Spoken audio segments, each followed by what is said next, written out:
Hello guys, welcome back to our YouTube channel. ಇವತ್ತಿನ ವಿಡಿಯೋದಲ್ಲಿ ಭಾಳಷ್ಟು ಜನ ಸೆಲ್ಫ್ ಡಿಕ್ಲರೇಷನ್ ಬಗ್ಗೆ ಕಮೆಂಟನ್ನು ಮಾಡ್ತಾಯಿದ್ರಿ.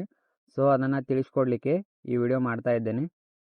ಸೊ ಯಾರಾದರೂ ನಮ್ಮ ಚಾನಲ್ಗೆ ಹೊಸಬರು ವಿಸಿಟ್ ಮಾಡಿದರೆ ಅಂಥವ್ರು ಈ ಚಾನಲ್ನ ಸಬ್ಸ್ಕ್ರೈಬ್ ಮಾಡ್ಕೊರಿ.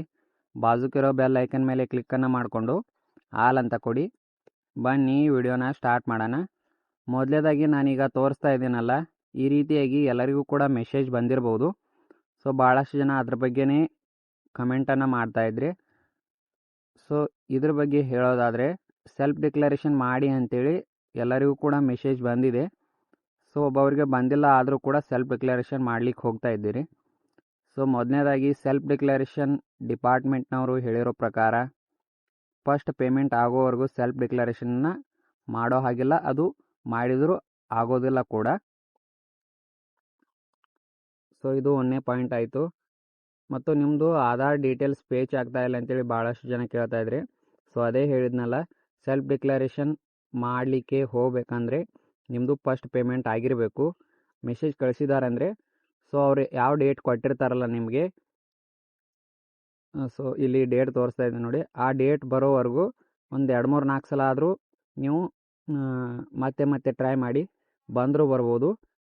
ನಿಮ್ದು ಏನಾದರೂ ಸೆಲ್ಫ್ ಡಿಕ್ಲರೇಷನ್ ಡೀಟೇಲ್ಸ್ ಬಂದರೆ ಸೆಲ್ಫ್ ಡಿಕ್ಲರೇಷನ್ ಮಾಡಿಬಿಡಿ. ನಿಮ್ಮ ಡೇಟ್ ಬರೋವರೆಗೂ ಸೆಲ್ಫ್ ಡಿಕ್ಲರೇಷನ್ ಡೀಟೇಲ್ಸೇ ಬರಲಿಲ್ಲ ಅಂದರೆ ಸೆಲ್ಫ್ ಡಿಕ್ಲರೇಷನ್ ಮಾಡಲಿಕ್ಕೆ ಹೋಗಬೇಡಿ. ಡಿಪಾರ್ಟ್ಮೆಂಟ್ನವ್ರು ಹೇಳಿರೋ ಪ್ರಕಾರ ಫಸ್ಟ್ ಪೇಮೆಂಟ್ ಆದಮೇಲೇ ನಿಮ್ಮದು ಸೆಲ್ಫ್ ಡಿಕ್ಲರೇಷನ್ ನೆಕ್ಸ್ಟ್ ಮಂತಿಂದ ಆಗೋದು. ಸೊ ಈ ಮಂತ್ ಅಮೌಂಟ್ ಬಂದರೆ ನೆಕ್ಸ್ಟ್ ಮಂತಿಂದ ನೀವು ಸೆಲ್ಫ್ ಡಿಕ್ಲರೇಷನ್ ಕೊಡಲಿಕ್ಕೆ, ಅದರಲ್ಲಿ ನಿಮ್ಮ ಒಂದು ಡೀಟೇಲ್ಸ್ ಬರಲಿಕ್ಕೆ ಸ್ಟಾರ್ಟ್ ಆಗುತ್ತೆ. ನಿಮ್ಮ ಡೀಟೇಲ್ಸ್ ಬಂದಾದಮೇಲೇ ನೀವು ಸೆಲ್ಫ್ ಡಿಕ್ಲರೇಷನ್ ಮಾಡಬೇಕು. ಅವ್ರು ಡೇಟ್ ಕೊಟ್ಟಿರೋ ಪ್ರಕಾರ ನೀವು ಅಲ್ಲಿವರೆಗೂ 2 ಅಥವಾ 3-4 ಸಲ ಆದರೂ ಟ್ರೈ ಮಾಡಿ. ಆಗಲಿಲ್ಲ ಅಂದರೆ ಏನೂ ವರಿ ಮಾಡ್ಕೋಬೇಡಿ. ಅಮೌಂಟ್ ಬಂದಾದಮೇಲೆ ನೀವು ಸೆಲ್ಫ್ ಡಿಕ್ಲರೇಷನ್ನ ಮಾಡ್ಬೋದು. ಸೊ ಇಷ್ಟು ಈ ವಿಡಿಯೋದಲ್ಲಿ ತಿಳಿಸ್ಕೊಟ್ಟಿದ್ದೀನಿ.